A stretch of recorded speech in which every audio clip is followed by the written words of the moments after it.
Assalamualaikum warahmatullahi wabarakatuh.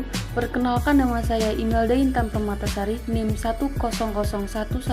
100111822227115 dari kelas IKMC, mata kuliah Hukum dan Perundangan Kesehatan, dengan dosen pengampu Ibu Siti Halimatul Munawwaroh, SKM MKM. Pelaksanaan hukum bagi konsumen terhadap peredaran makanan yang telah kadaluarsa di keranang Denpasar. Berikut adalah topik yang akan saya bahas. Yang pertama, pendahuluan, yang kedua, permasalahan, yang ketiga, peraturan perundang-undangan, dan yang keempat, kesimpulan. Pada pendahuluan, dijelaskan bahwa perlindungan konsumen adalah pemuatan fitur proteksi atas keperluan konsumen lewat terapan aturan yang di dalamnya dimuatkan sejumlah kaidah juga asas hukum terkaitnya. Segala keterkaitan hidup dan jasa maupun barang bagi konsumen dimuat pada sebuah keterkaitan persoalan yang diatur berdasar kaidah ataupun asas hukum. Keamanan dan kebersihan makanan bisa dipahami selaku tiap tindakan dan kondisi di mana dibutuhkan semasa rangkaian memproduksi, memproses, menyimpan, dan mengolah makanan demi menjamin bahwasanya bahan yang dipakai tidak membahayakan konsumen.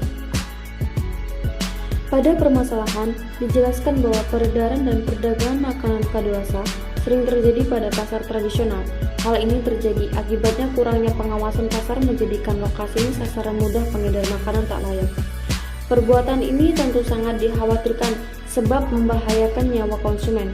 Penelitian dilakukan terkhusus pada pasar keranang Denpasar dan mengungkap fakta penyebab sulitnya mendapat proteksi hukum terkait permasalahan peredaran makanan kadaluarsa, serta perlindungan yang ada belumlah bisa diberikan secara menyeluruh karena ada beberapa hambatan dalam pelaksanaan hukum Undang-Undang Nomor 8 Tahun 1999 dan Undang-Undang Nomor 18 Tahun 2012 tentang pangan, sebab pemerintah tidak ada keseriusan dalam menerapkan aturan tersebut.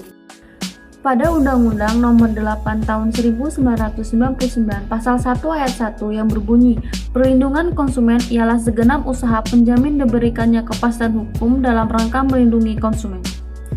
Bentuk pengaturan perihal makanan kadaluarsa lewat undang-undang dapat dikatakan sudah berjalan. Perihal demikian, nampak pada dikeluarkannya sejumlah tetapan undang-undang di mana memuat sejumlah aturan berkenaan tata cara memasukkan makanan ke wilayah Indonesia. Aturan terkait pangan dalam Undang-Undang Nomor 7 Tahun 1996 Pasal 36 sampai Pasal 40 mengenai pemasukan dan pengeluaran pangan ke dalam dan wilayah Indonesia.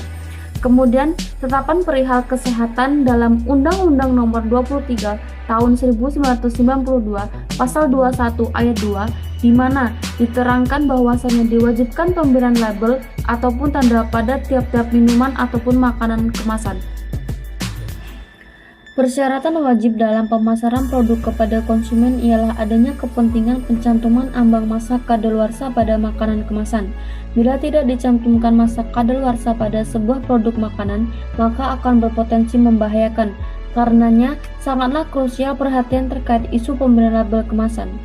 Perihal demikian tidaklah terkait sebatas pada kesehatan halayak selaku konsumen, namun melebihi hingga pada isu keamanan dan keselamatan jiwa, serta penginderaan dari bahaya yang menyertainya. Secara jelas, telah diterangkan bahwasanya terdapat sebuah solusi lewat pembentukan BPSK atau Badan Penyelesaian Sengketa Konsumen, di mana berfungsi selaku fasilitas pengaduan dan pengajuan gugatan oleh konsumen atas kerugiannya sebagaimana telah dimuat pada aturan perlindungan konsumen yang mengacu pada Undang-Undang Nomor 8 Tahun 1999. Yang kedua yaitu hambatan bagi konsumen untuk mendapatkan perlindungan hukum terhadap peredaran makanan kadaluarsa.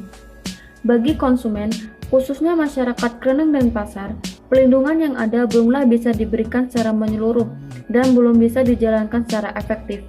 Kondisi demikian terjadi sebab adanya sejumlah hambatan dan kendala terkait pelaksanaan perlindungan hukum.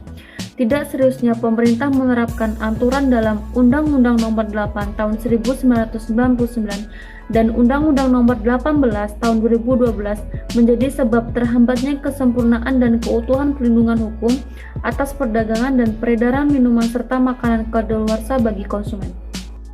Perlu diketahui, Peranan aktif dalam supervisi dan penegakan aturan oleh petugas penegaknya menjadi tolak ukur keefektifan hukum. Begitu pula pada kasus diedarkan dan diperdagangkannya makanan kadaluarsa, terkhusus pangan dari pengolahan industri rumah tangga yang tidak memiliki kemasan. Perlindungan hukum bagi konsumen juga terhambat oleh dimensi tingkatan kesaksamaan dan kesadaran.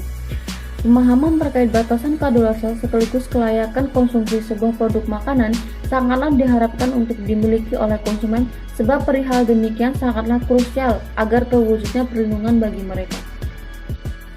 Pada bagian kesimpulan dijelaskan bahwa faktor yang menyebabkan konsumen mengalami kesulitan dalam hal mendapatkan perlindungan hukum adalah ketidaklengkapan data produk yang tercantum dalam kemasan produk makanan, serta minimnya pengaduan terhadap pelaku usaha yang menjual produk makanan kadaluarsa ke Badan Penyelesaian Sengketa Konsumen atau BPSK Kota Denpasar, dikarenakan faktor budaya dan merasa sungkan terhadap pelaku usaha. Adapun saran yang diberikan yaitu konsumen perlu mendapatkan perlindungan hukum serta lebih cermat dan teliti dalam memilih produk makanan dan tetap memperhatikan kode produksi dan batas kadaluarsa. Pelaku usaha disarankan untuk tetap menjaga kualitas produk yang diperdagangkannya dan bertanggung jawab terhadap keamanan produk serta memberikan tanggung jawab kepada konsumen.